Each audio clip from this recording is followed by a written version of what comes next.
வணக்கம். இன்றைக்கி நாம் பார்க்க போகிற சப்ஜெக்ட் கிரிப்டோ கரன்சி. இப்போ கிரிப்டோ கரன்சியில் இன்வெஸ்ட்மெண்ட் பண்ணலாமா என்கிட்ட கேட்டிங்க அப்படின்னா நான் வேண்டாம் அப்படின்றேன். என்னன்றேன். என்ன ரீசன்? இப்போ ஃபைனான்ஷியல் மார்க்கெட்டை பொறுத்தவரை நமக்கு செபி ரெகுலேட்டர் இருக்காங்க. அதே மாதிரி பேங்க்ஸை பொறுத்தவரை ஆர்பிஐ ரெகுலேட்டர் இருக்காங்க.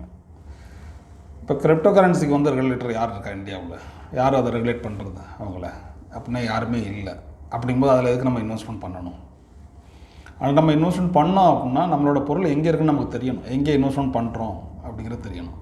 ஃபார் எக்ஸாம்பிள் இப்போ நீங்கள் ஃபைனான்ஷியல் மார்க்கெட்டில் ஷேர் வாங்குறீங்க. ஃபைனான்ஷியல் மார்க்கெட்டில் ஷேர் வாங்கினீங்க அப்படின்னா என்எஸ்டிஎல் சிடிஎஸ்எல்கிட்ட எதர் என்எஸ்டிஎல் எதாவது இல்லைன்னா சிடிஎஸ்எல் மேனேஜ் பண்ணிக்குவாங்க, மெயின்டைன் பண்ணுவாங்க உங்களோட ரெக்கார்ட்.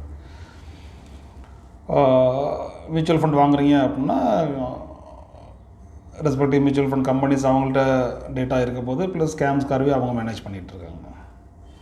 பட் கிரிப்டோ கரன்சியை பொறுத்தவரை யார் மேனேஜ் பண்ணுறா, யார் மேனேஜ் பண்ணுறா நமக்கு தெரியாது. யாருக்கு பணம் தர்றங்கிறது நமக்கு தெரியாது. ஸோ அந்த மாதிரி இடத்துல நம்ம எதுக்கு இன்வெஸ்ட்மெண்ட் பண்ணணும்? ஏன்னா இப்போ உங்களை அப்ரோச் பண்ணும்போதே சொல்லுவாங்க, சார் நீங்கள் பணம் இன்வெஸ்ட்மெண்ட் பண்ணுங்கள், டெய்லி நான் 2% ரிட்டர்ன் தர்றேன், நோ லாஸ் அப்படிம்பாங்க.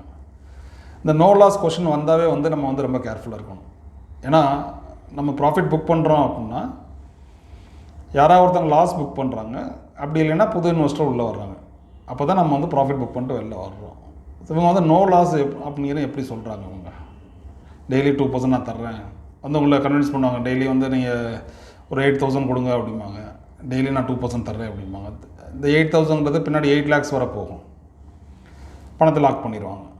ஏன்னா ஸ்மால் அமௌண்ட் உங்களுக்கு ஈஸியாக ரிட்டர்ன் வந்துடும். அமௌண்ட் இன்க்ரீஸ் ஆக ஒரு லெவலில் அவங்க உங்களுக்கு லாக் பண்ணிடுவாங்க. நீங்கள் பணத்தை எடுத்துகிட்டு வெளில வர முடியாது. ஸோ ரொம்ப கேர்ஃபுல்லாக இருக்கணும். உங்களோட பணம் நீங்கள் எங்கே இன்வெஸ்ட்மெண்ட் பண்ணுறீங்க அப்படிங்கிறது உங்களுக்கு தெரிஞ்சிருக்கணும். ஏன்னா தெரியாத இடத்துல பணத்தை போட்டு ஏமாந்துடாதீங்க. ஸோ இது மாதிரி யூஸ்ஃபுல் இன்ஃபர்மேஷன் நெக்ஸ்ட் வீடியோவில் பார்ப்போம். தேங்க்யூ ஃபார் வாட்சிங். தேங்க்யூ. வீடியோவை ஷேர் பண்ணுங்கள், லைக் பண்ணுங்கள். தேங்க்யூ.